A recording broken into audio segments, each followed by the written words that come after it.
இன்னைக்கு நம்ம டெட் மேக்ஸ்ல என்ன பார்க்க போறோம்? இது ஒரு ரேஷியோ கொஸ்டின். ஒரு கிளாஸ்ல உள்ள பாய்ஸ் கேர்ள்ஸோட ரேஷியோ 3:2. அந்த கிளாஸோடைய டோட்டல் ஸ்ட்ரென்த் 60 பேரு அப்படின்னா இந்த கிளாஸ்ல எத்தனை பாய்ஸ் இருக்காங்க, எத்தனை கேர்ள்ஸ் இருக்காங்க, இதான் கேள்வி. இப்ப நம்ம இதை ரெண்டு விதமா சால்வ் பண்ணலாம். ரெண்டையும் பாருங்க. பாய்ஸ் கேர்ள்ஸ் ரேஷியோ வந்து 3:2. நான் என்ன பண்ணிக்கிறேன், பாய்ஸை 3x எடுத்துக்கிறேன், கேர்ள்ஸை 2x எடுத்துக்கிறேன். Boys 3x, girls 2x. இந்த எக்ஸ் எவ்வளோன்னு தெரிஞ்சா எத்தனை பாய்ஸ் எவ்வளவு கேர்ள்ஸ் சொல்லிடலாமா? Boys 3x, girls 2x.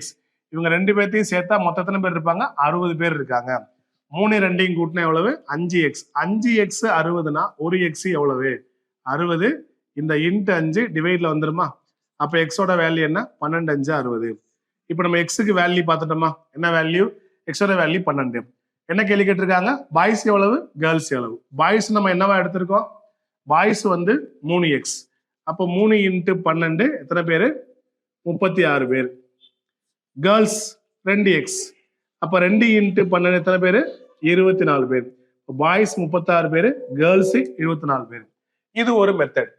இதை நம்ம இன்னும் சிம்பிளா எப்படி முடிக்கலாம் அப்படின்னா, அந்த மாதிரி ரேஷியோ கொஸ்டின்ல டோட்டல் வேல்யூ தெரிஞ்சா இந்த ஸ்டெப்ஸ் இல்லாமலே டைரக்டா பண்ணிடலாம். டோட்டல் வேல்யூ கொடுத்துருக்காங்க பாருங்க.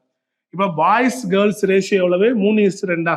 3 2 கூட்டினா என்ன வரும்? 5. 5ல் 2 யாரு? கேர்ள்ஸ். அப்ப 5ல் 3 யாரு? பாய்ஸ். புரியுதுங்களா? மொத்தம் 3 2 கூட்டினா 5. 5ல் 3 பாய்ஸ், 5ல் 2 கேர்ள்ஸ். 5க்கு 3னா 60ல எத்தனை பேரு?